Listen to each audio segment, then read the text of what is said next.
Hi mga kanegrang ina, ayan, after long and positive day, ngayong araw na to kami ay magsusugod seafood sa Seafood Shack. Dito lang yan, sa Banlic, Cabuyao, Laguna. Ayan, so tara, pasukin natin ang Seafood Shack at tikman ang kanilang masasarap na pagkain. Tara, pasok tayo, let's go! At syempre, bago tayo kumain, i-check muna natin ang mga recipe na kung ano ba ang meron dito. May laing, may gourmet, may buffalo. Ang sarap, grabe. Sobra talagang natatakam na ako. At as what you can see, pwede kang mag-order Food Panda or Grab. Ayan, if you don't have cash, you can process your payments sa GCash. Ayan ang iba't ibang recipe. At ang gourmet na talaga namang napakasarap. Nakita ko pa lang ang mga bote na yan. Ako'y natatakam na, di ba?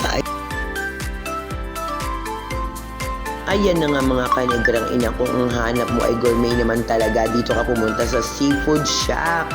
Meron silang tuyo, may pusit, may tahong, at ang pinaka nakapukaw sa aking atensyon ay ang Gajun sauce na talaga namang one of a kind, na talagang made from scratch, na sila lang talaga ang nagtitimpla nito. Diba interesting? So saan ka pa? Dito na yan sa Seafood Shack sa Banlic, Cabuyao, Laguna. At hanapin mo ang Tisay Gourmet.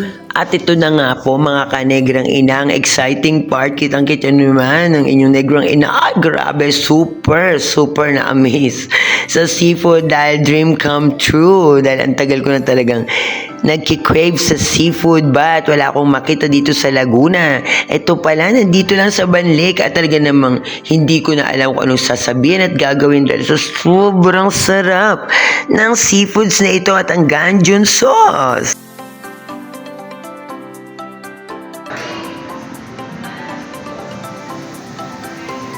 At bago ang lahat, tayo ay mag-pray muna bago kumain.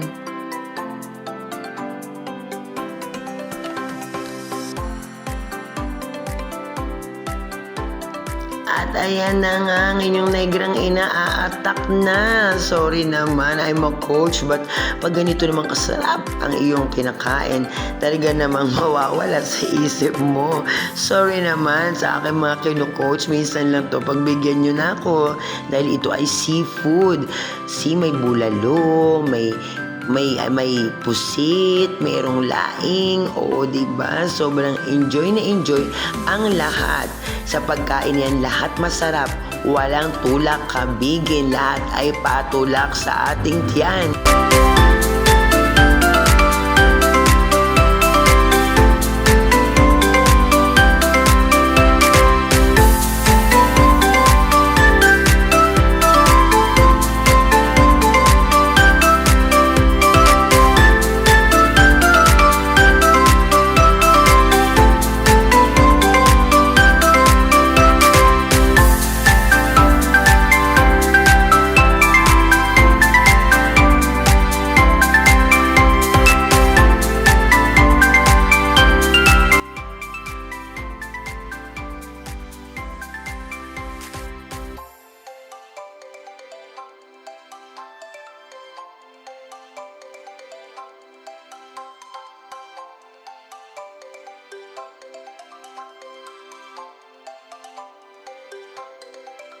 At syempre, pagkatapos kumain ng mga Mrs. Laguna, Philippines ng seafood, ayan, tayo ay nagliligpit ng ating kinainan dahil naman sobrang thankful kami sa Seafood Shack, and with the closing prayer bago kami umalis. And after the closing prayer, tayo ay makipagchikan muna kay Kuya na talaga na the best of the best ang kanilang pagsiserve.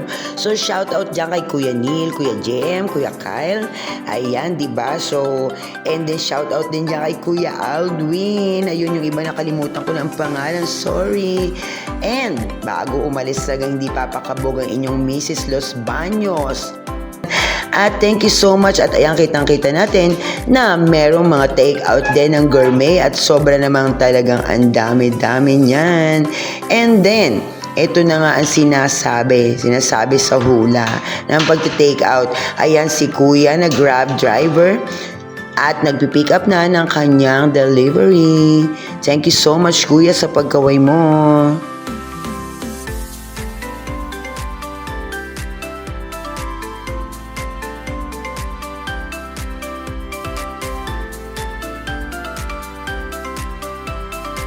At ito talaga ang pinakagusto. Gusto ni Negrang Ina ang pag-Sharon. Sorry naman, Ma'am Veronica. Nag-Sharon ako ng iyong gourmet na talaga namang hindi ko matiis dahil napakasarap. Ayan ang Tisay's Gourmet. At makikita nyo sila sa Facebook page. Just find the Seafood Shack and Restaurant. Ayan, makikita nyo ang iba't ibang pagkain at nagpapa-order din sila. So, yan ang aming mga pictures. Thank you so much, Seafood Shack.